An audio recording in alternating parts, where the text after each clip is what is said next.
Good morning, everyone. This is Elegant Granny, your restoration strategist and creator and host of the Proactive Eye podcast. And I know it's been a while since I've been in here to talk to you, but I wanted to come in here and I was doing some reflecting after walking and sitting here reflecting with my little friend with some, I have peanut butter and cacao mixed with turmeric and black pepper and bananas for the smoothie for this morning. But I wanted to come in here and talk about getting your release and how you respond to, mainly about how you respond to people who have caused trauma in your life.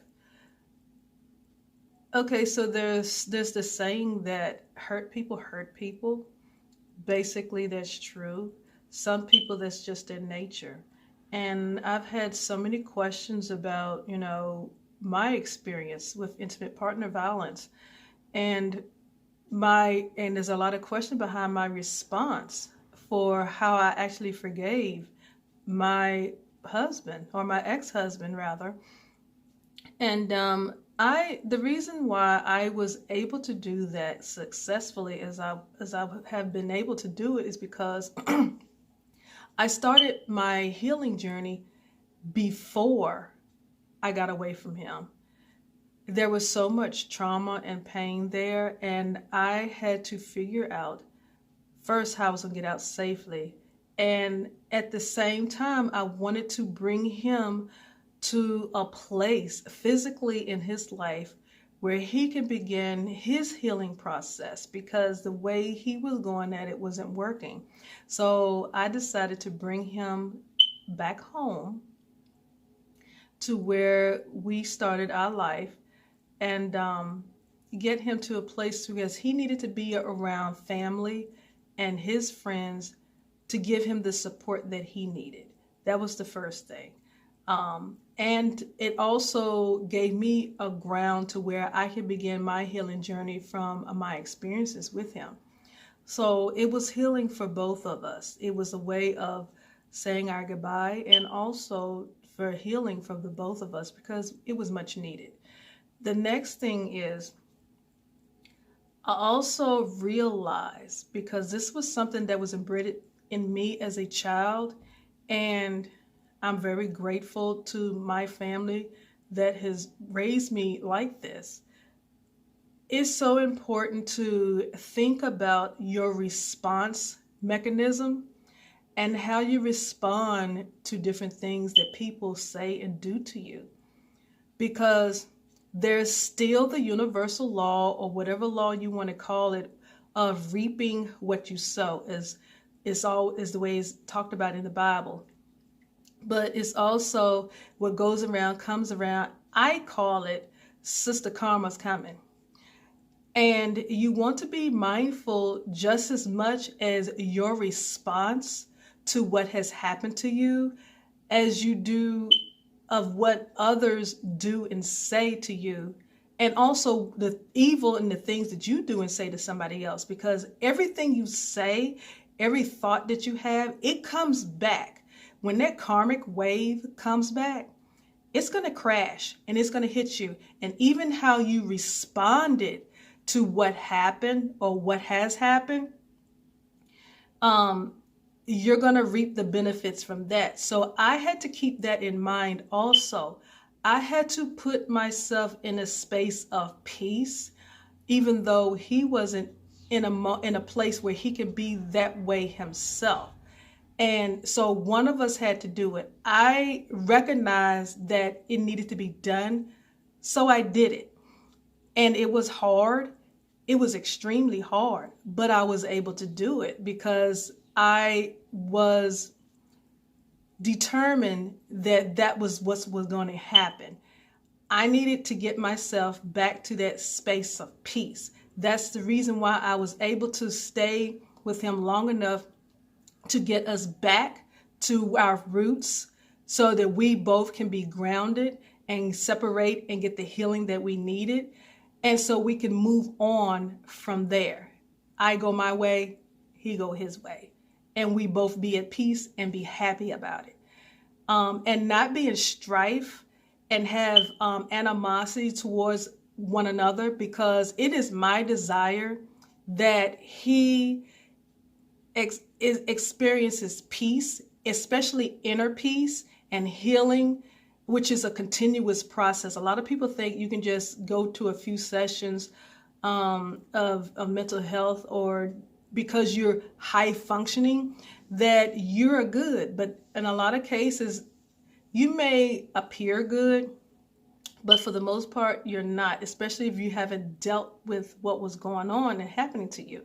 So I wanted to just put that out there. Also,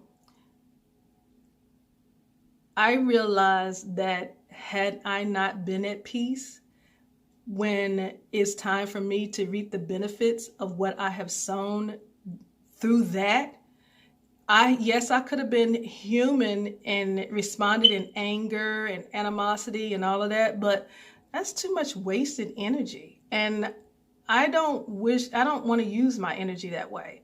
I just don't. I don't want to waste a lot of time. I don't want to waste a lot of precious energy when I could be doing something else more positive.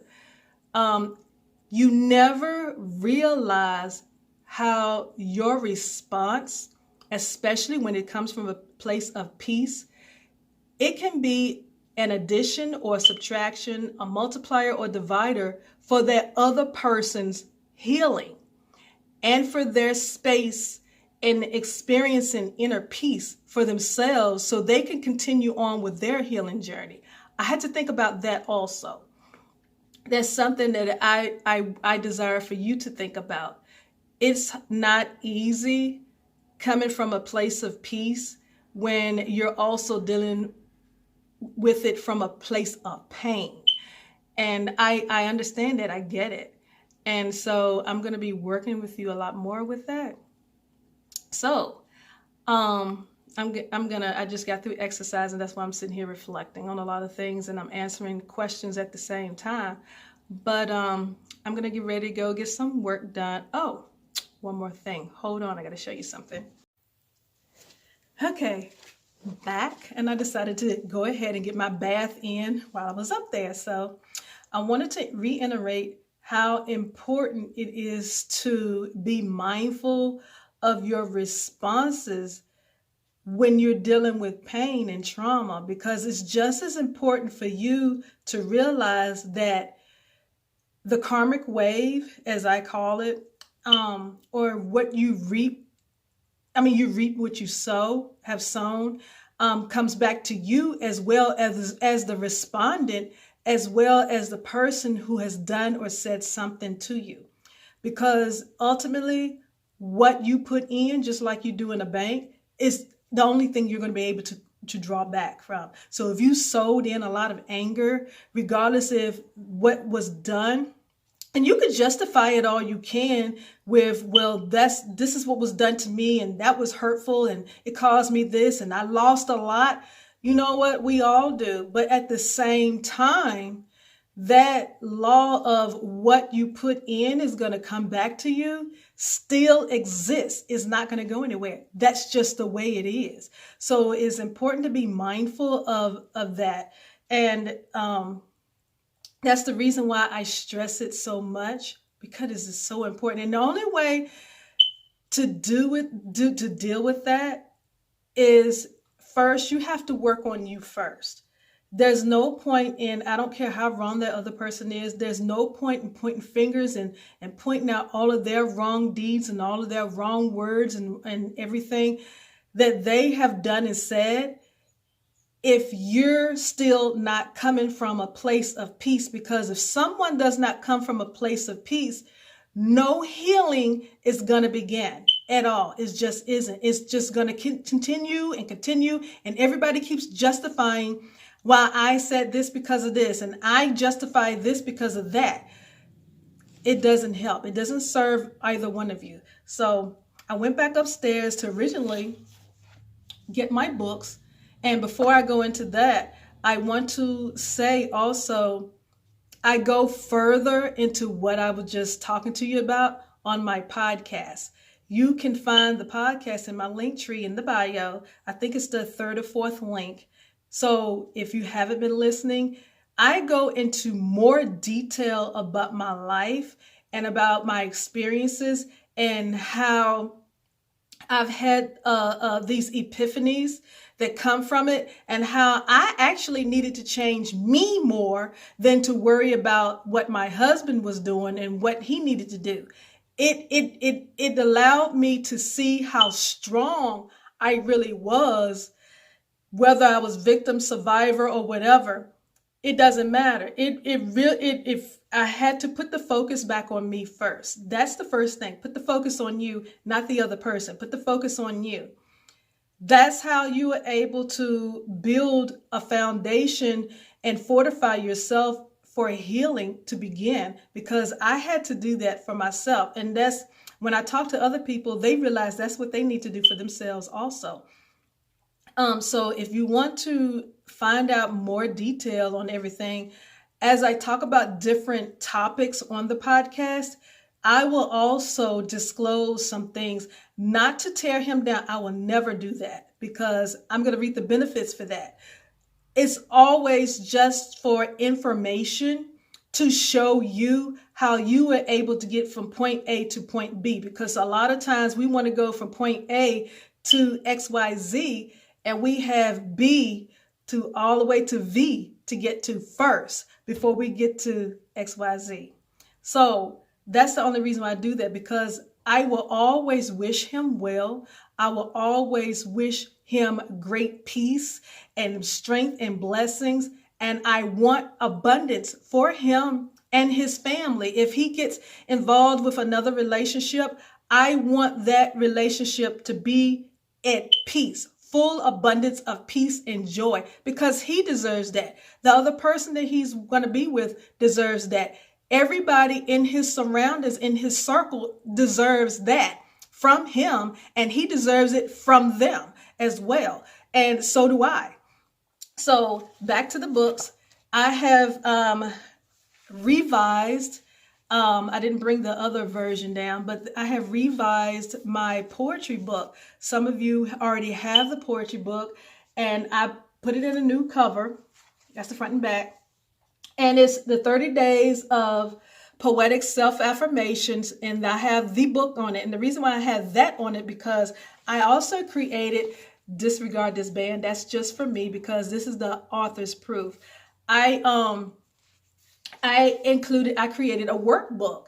It causes you to go through and think about it, asks you some questions. You don't have to have the poetry book to do the workbook. You can do one or the other. If you want the workbook, it stands alone. You don't have to have the poetry unless you just want it. Because what I did was, here's day 10. I don't know if you can see it well enough, but what I did was, there's so much reflection from the sun.